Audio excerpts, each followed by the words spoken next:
Di dalam hadis itu disebutkan khamsun yuftirnas shaima wa yunqidnal wudu, al-kadhib, ya, wal ghibah wan namimah wan nadru bisyahwatin wal yaminu kadzibah, ya, mengingkari janji. Apa yang sini ya? Ulama menjelaskan hadis maksud membatalkan puasa yuftirna dalam hadis di atas adalah menghapus pahala puasa, ya. Jadi ada yang mengatakan, oh ini nggak menghapus, hanya sekedar mengurangi hibah nih, udah mulai masuk ke hibah ya. Jadi hibah ini tidak menghapus pahala puasa. Kalau dibatalkan, ulama udah sepakat nggak bisa, hibah itu tidak membatalkan puasa. Jadi orang yang berhibah itu puasanya tidak batal, karena tidak diwajibkan untuk mengganti puasa ketika kita tadi ngerumpi, kemudian oh berarti saya batal. Kalau batal berarti dia wajib mengganti, tapi ini tidak membatalkan. Apa yang diperoleh bagi orang yang berpuasa ketika dia melakukan hibah? Maka yang diperoleh adalah hanya lapar dan haus, ya. Yang diperoleh apa, Mbak Masrifa? Lapar dan haus. Kalau puasa tetap menghibah, ya, dia nggak batal puasanya, tapi dia nggak dapat pahala puasa.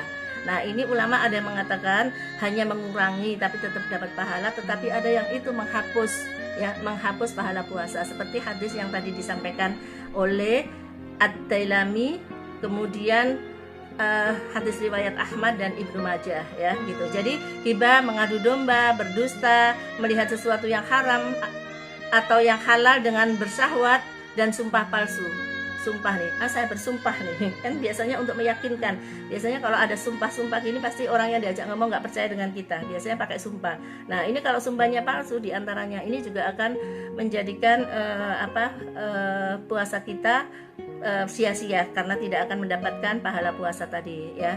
Jadi hal itu merupakan perkara yang harus dihindari, baik ketika tidak puasa apalagi saat menjalankan ibadah puasa.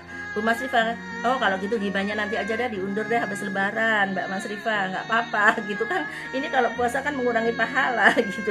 Ya nggak begitu juga gitu, ya. Jadi kenapa? Karena itu ada nilai dosa, bukan hanya sekedar kalau di puasa memang membatalkan puasa, dan ada nilai plus dosanya tadi karena udah melakukan hibah tadi, hibah terhadap orang, dan orang itu nggak suka dengan apa yang dibicarakan, ya gitu. Karena ibadah puasa adalah untuk Allah, artinya ketika ibadah itu adalah untuk Allah, seseorang harus merawat dan memperbagus ibadah puasanya tersebut. Gimana caranya? Tadi menghindari apa yang kira-kira akan membatalkan nilai nilai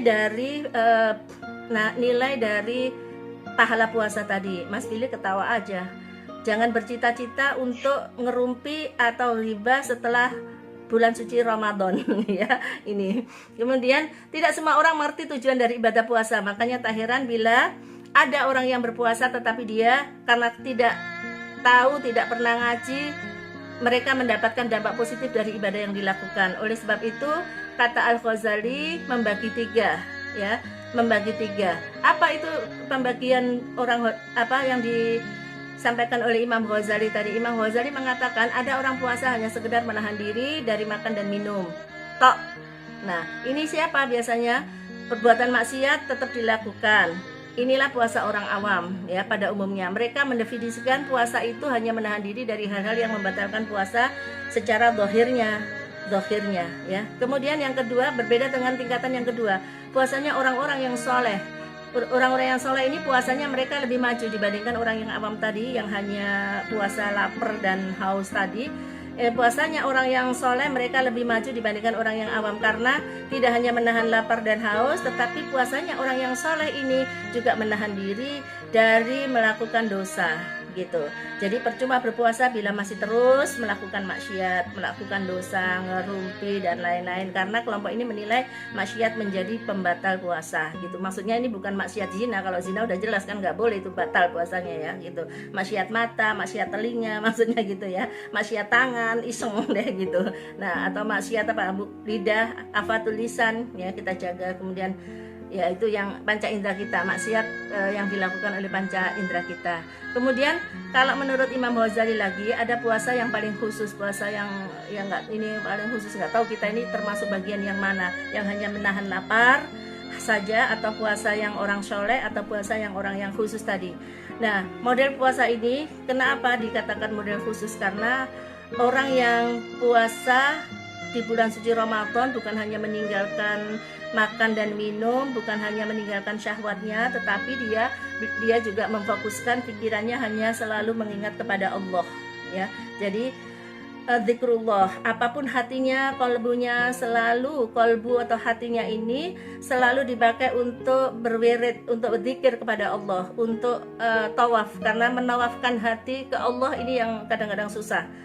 Orang yang nggak bisa, kalau pengen kita nggak kena gendam itu apa ya?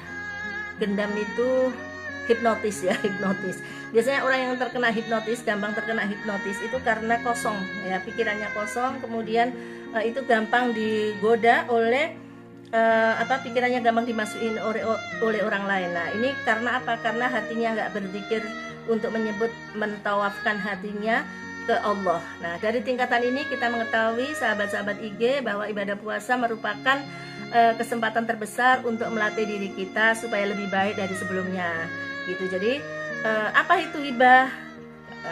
Tadi ngomong aja ya, nggak boleh ini, nggak boleh itu ya. Bu Masifah, saat puasa jangan hanya menahan diri dari lapar dan haus, tetapi ditambah lagi menahan syahwat kita gitu.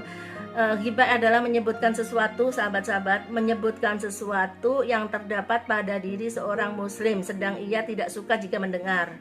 Si A nih, oh si A itu begini, tapi ketika didengar, nanti ketika kedengaran sampai kemudian, nah orangnya nggak suka, ini hibah gitu ya. Baik dalam keadaan soal jasmani, agamanya, oh ini kok begini, sholatnya katanya Islam, nah itu. Terus kekayaannya, ngerumpiin kekayaan orang lain. Kemudian juga hatinya, akhlaknya, bentuk lahirianya, oh si A ini begini ya, kalau jalan begitu dan begini, nah itu juga termasuk nggak boleh ya. Caranya juga bermacam-macam orang melakukan hibah ini, diantaranya dengan membeberkan aib.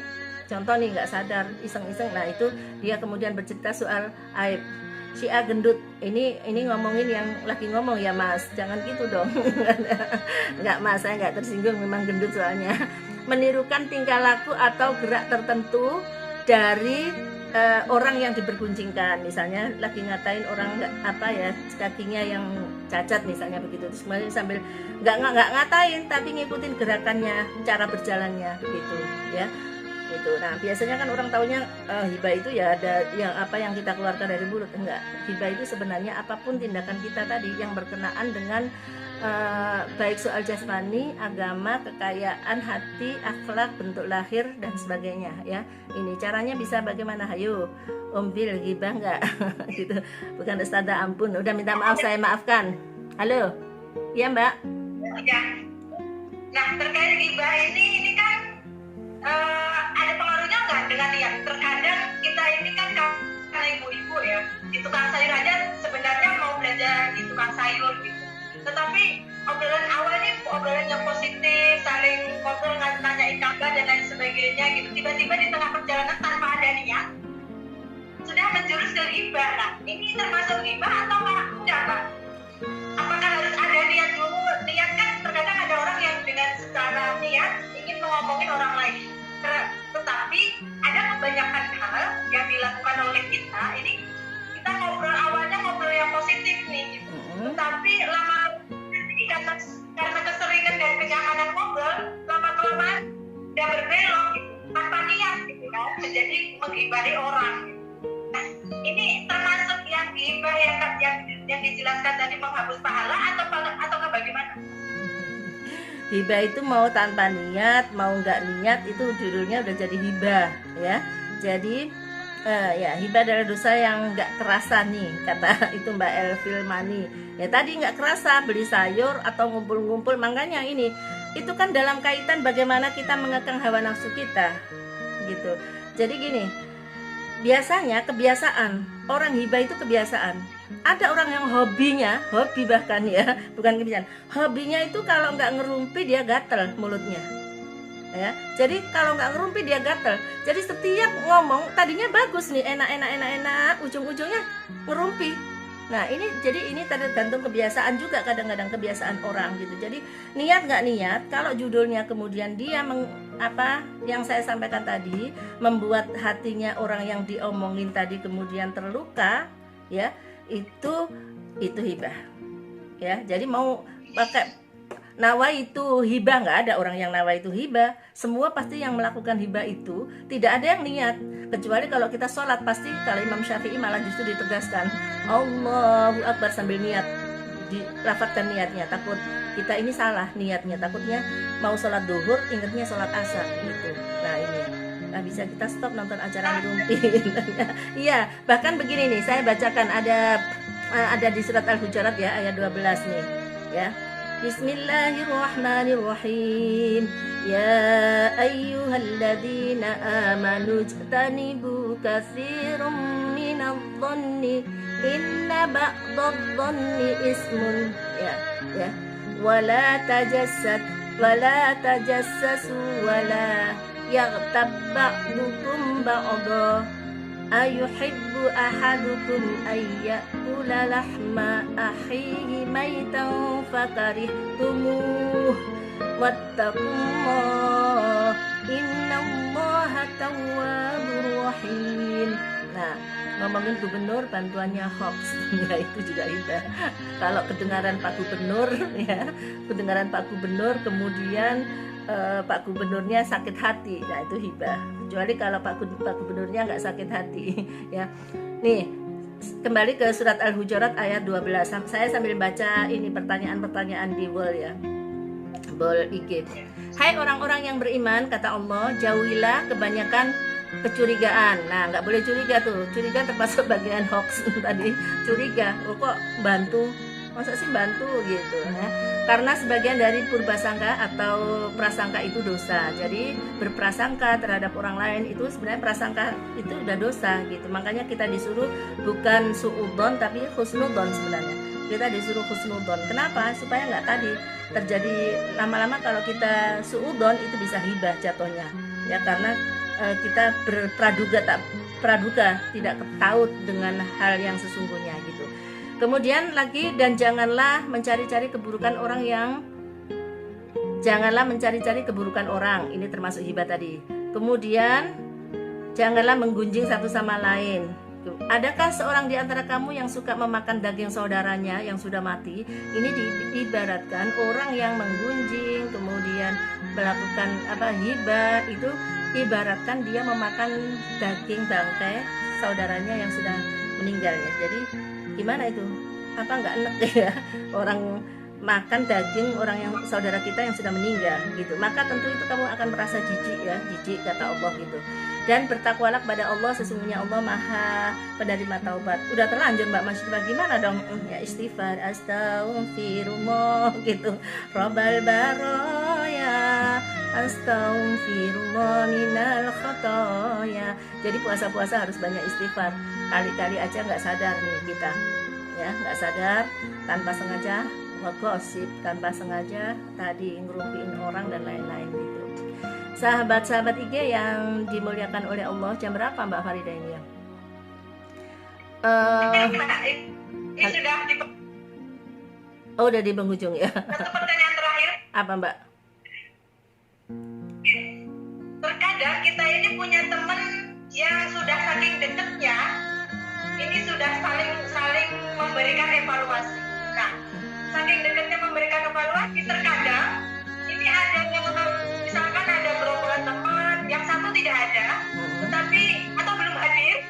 Ini teman yang sudah dekat ini kekurangan dari si A ini yang belum hadir dengan tujuan untuk memberikan evaluasi, nanti memberikan masukan kepada dia agar dia menjadi lebih baik.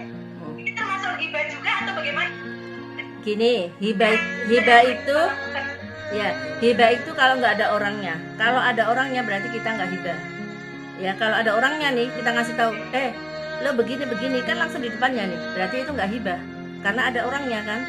Yang hibah itu kalau nggak ada orangnya, terus kita kata-katain tuh orang.